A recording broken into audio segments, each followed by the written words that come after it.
Alors, dans l'actualité aujourd'hui, d'abord, c'est le retour normal sur le boulevard Taché. Normal, d'abord, on va mettre entre parenthèses presque normal, mais quand même. Écoutez, je sais que ça n'a pas été facile pour personne, c'est depuis le 19 août, mais il fallait passer cette étape-là parce que moi, il y a des gens qui restent sur la 3e avenue qui me disaient, et je le mets là, et ce sont ces gens-là qui me l'ont dit, que ça ferait 2 ans là, que les travaux sont commencés dans ce coin-là.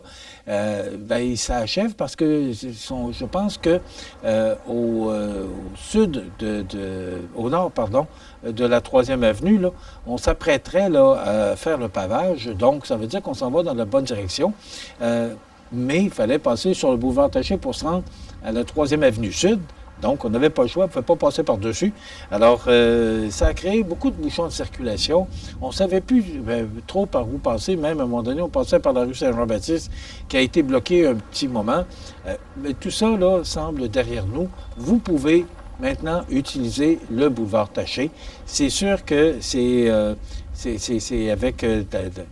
c'est pas sur pavage, là, c'est sur terre, mais quand même, au moins, c'est ouvert. Alors, on s'en va dans la bonne direction. Mais vous comprendrez que les travaux, il faut les effectuer. Il y a des bris. On a vu ce qui s'est passé à Montréal. Là.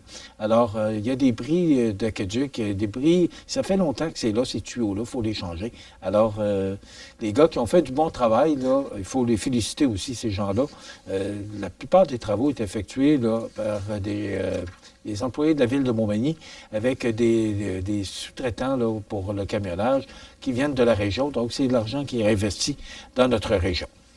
Les affaires policières, écoutez, ça a été un été quand même assez occupé et on peut se permettre, Jean, est-ce qu'on peut réentendre le reportage de Jean Carbonneau? Voici ce que nous a rapporté Jean pour toutes les activités de la Sûreté du Québec de l'été. Tout d'abord, les policiers de la MRC de Montmagny ont reçu un appel le 16 août dernier vers 20h30 pour un véhicule ayant une conduite erratique sur l'autoroute 20 à la hauteur de Berthier-sur-Mer. Les policiers ont été en mesure de l'intercepter et ont procédé à l'arrestation du conducteur, un homme de 31 ans de Saint-Henri-de-Lévis, pour conduite avec les capacités affaiblies par la drogue. Un échantillon sanguin fut prélevé à l'hôpital et l'homme fut finalement libéré par voie de sommation.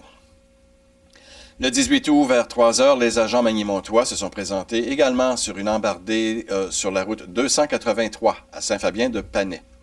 Une fois sur place, les policiers ont procédé à l'arrestation d'un jeune homme de 18 ans de Lévis pour conduite avec les capacités affaiblies par l'alcool. Les tests à l'éthylomètre ont révélé des résultats supérieurs à la limite permise. Son permis de conduire fut suspendu 90 jours et il fut finalement libéré par citation à comparaître. Le 27 août, vers 20 heures, les patrouilleurs ont intercepté sur le boulevard Vachon-Nord à Sainte-Marie un motocycliste de 38 ans résident de Saint-Henri-de-Lévis qui circulait à 104 km/h là où la limite permise est de 50 km/h. Son permis de conduire a été suspendu pour une période de 16 jours. Un constat d'infraction d'un montant de 864 $, incluant les frais, lui a été remis avec 10 points d'inaptitude à son dossier de conduite. Et par ailleurs, on sait que la fin des vacances et le retour en classe enchaînent ou entraînent un achalandage accru sur le réseau routier, et particulièrement aux abords des écoles. La Sûreté du Québec tient à vous rappeler l'importance d'adopter des comportements sécuritaires et de faire preuve de patience et de vigilance lors de vos déplacements.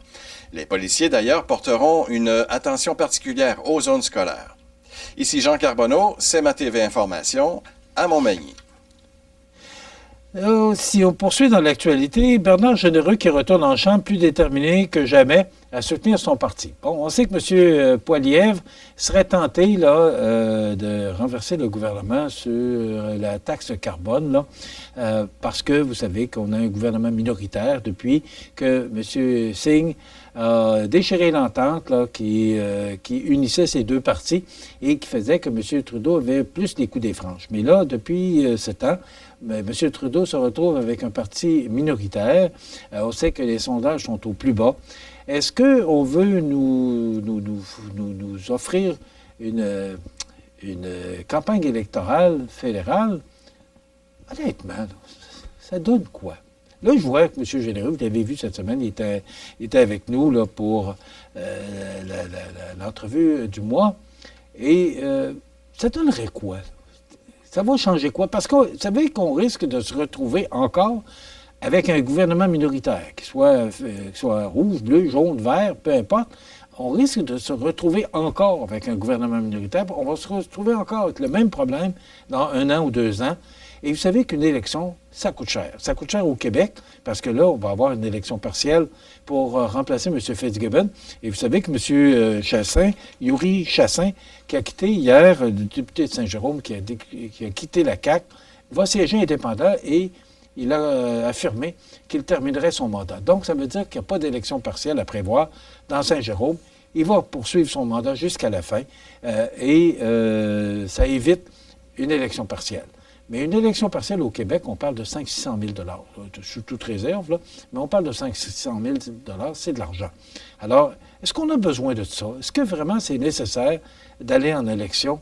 C'est sûr que M. Poilievre a des sondages en main et ça lui donne quand même beaucoup d'énergie à vouloir représenter ou à vouloir renverser le gouvernement là, sur la question de la taxe carbone. Mais, excusez-moi, est-ce que c'est vraiment nécessaire? Je vous pose la question et on peut se la poser aussi. Et M. Généreux est très en faveur de ça, on le sait, il l'a dit. Le Festival de Noix Blanches de retour pour une 52e édition, c'est du 10 au 14 octobre, c'est la fin de semaine de l'Action de grâce d'ailleurs. Il y aura des produits de lait à vendre au marché public. Et il y aura du hockey en fin de semaine, l'Everest qui joue contre Valleyfield. J'ai un petit blanc de mémoire, là, mais en tout cas, c'est en fin de semaine. Et aussi le Caron Industrie qui joue le dimanche soir à 16h. C'est un match hors concours.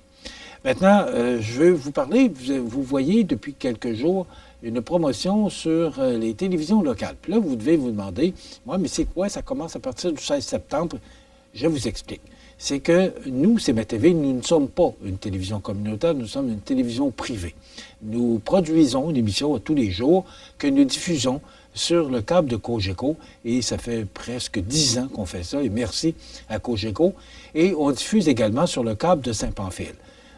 Mais les télévisions locales de partout au Québec nous ont sollicité pour qu'on puisse faire partie de leur groupe. Même si on n'est pas une station communautaire officielle, on diffuse sur un réseau de stations communautaires et ils nous ont invités à participer, à embarquer avec eux dans les stations communautaires. Donc, ils sont venus tourner ici 2 jours le printemps dernier, l'automne dernier, je ne me souviens pas, l'hiver dernier. Ils sont venus tourner 2 jours ici pour voir ce qu'on fait. Et à compter de vendredi prochain, on va vous présenter toutes ces stations communautaires-là du Québec qui font un sacré bon travail, qui informent leur région et font aussi leur implication, comment leur implication au niveau communautaire est importante. Donc, on fait partie de ce réseau de télévision communautaire, même si on n'est pas communautaire, bien, c'est très apprécié. Alors, à compter de vendredi prochain, pendant 20 semaines, on va vous présenter ces télévisions-là. C'est très intéressant, je vous invite à écouter ça. En fin de semaine, il y a le bingo, c'est à l'église de Saint-Thomas.